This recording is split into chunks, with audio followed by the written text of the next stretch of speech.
Assalamualaikum warahmatullahi wabarakatuh. Bismillahirrahmanirrahim. Alhamdulillah wassalatu wassalamu ala Rasulillah. Wa ba'd. Para pemirsa yang dirahmati oleh Allah Subhanahu wa taala, saya sekarang di belakang rancangan bangunan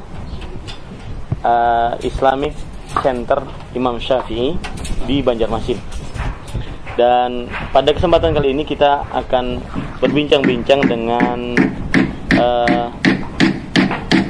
manajer tukang yang mengurusi bangunan Islamic Center Banjarmasin. Kira-kira apa saja yang mereka tanyakan tentang permasalahan agama yang berkaitan dengan permasalahan pertukangan. Ya, bersama saya Bapak Kastalani. Assalamualaikum. Kira-kira apa saja kendala-kendala yang berkaitan dengan agama ya Pak, yang berkaitan dengan masalah tukang?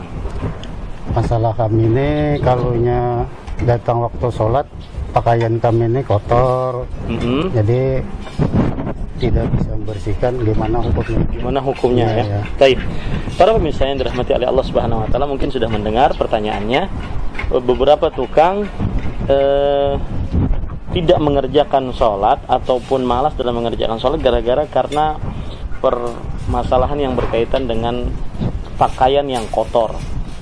Maka Allah Subhanahu wa taala berfirman di dalam Al-Qur'an surat Al-A'raf ayat 31. Ya bani Adam, khudhu zinatakum 'inda kulli masjid.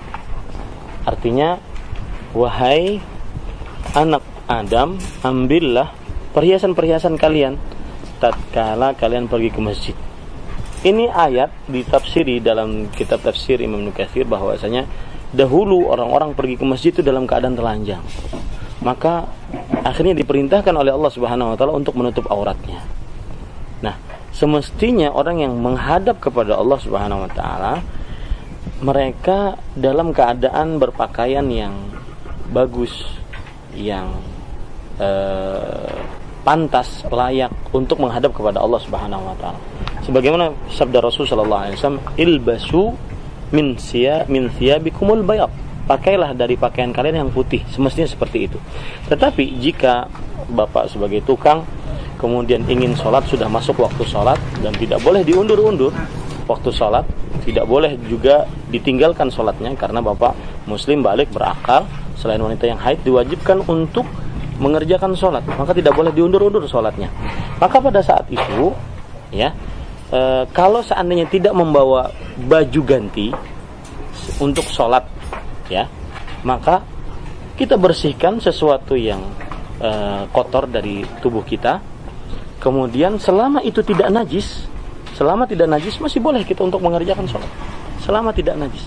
Tetapi saya berpesan lebih baik lagi kalau seandainya dikerjakan dengan pakaian yang bersih dan memang layak untuk dikerjakan sholat. Tetapi selama itu tidak najis, kalau seandainya seperti ini, Bapak ingin sholat dalam keadaan seperti ini, atau seperti bapak-bapak tukang seperti ini, selama menutup aurat, selama tidak najis, meskipun mungkin ada bekas tanah, bekas semen di pakaiannya, maka ini tidak mengapa untuk dipakai sholat. Yang berkaitan dengan sholat juga, sebagian tukang kadang-kadang kan ada bekas semen. Ya, nah, ini perlu diperhatikan juga. Salah satu syarat sahnya sholat adalah berwudu.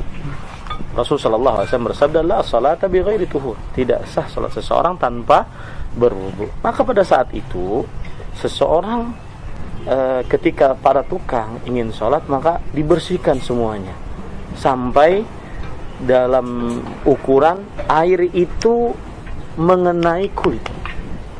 Air itu apa? Mengenai.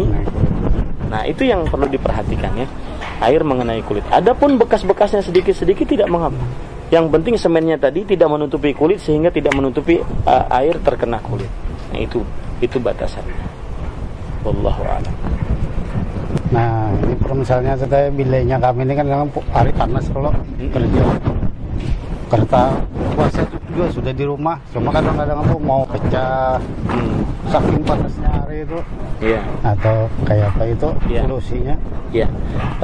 Para pemirsa yang dirahmati oleh Allah Subhanahu Wa Taala, perhatikan baik-baik untuk puasa bagi para tukang. Bagaimana? Maka kita ketahui puasa itu wajib, ya, bagi setiap muslim balik berakal, mukim dan mampu.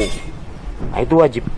Berarti bertukang tidak menjadikan seseorang menghalangi untuk melaksanakan puasa yang wajib. Dan para pemirsa, kita sekarang berbicara masalah puasa wajib, ya, puasa Ramadan, ya. Maka tidak ada dalil yang membolehkan untuk tidak berpuasa Ramadan karena bekerja berat, baik itu sebagai tukang atau yang lainnya.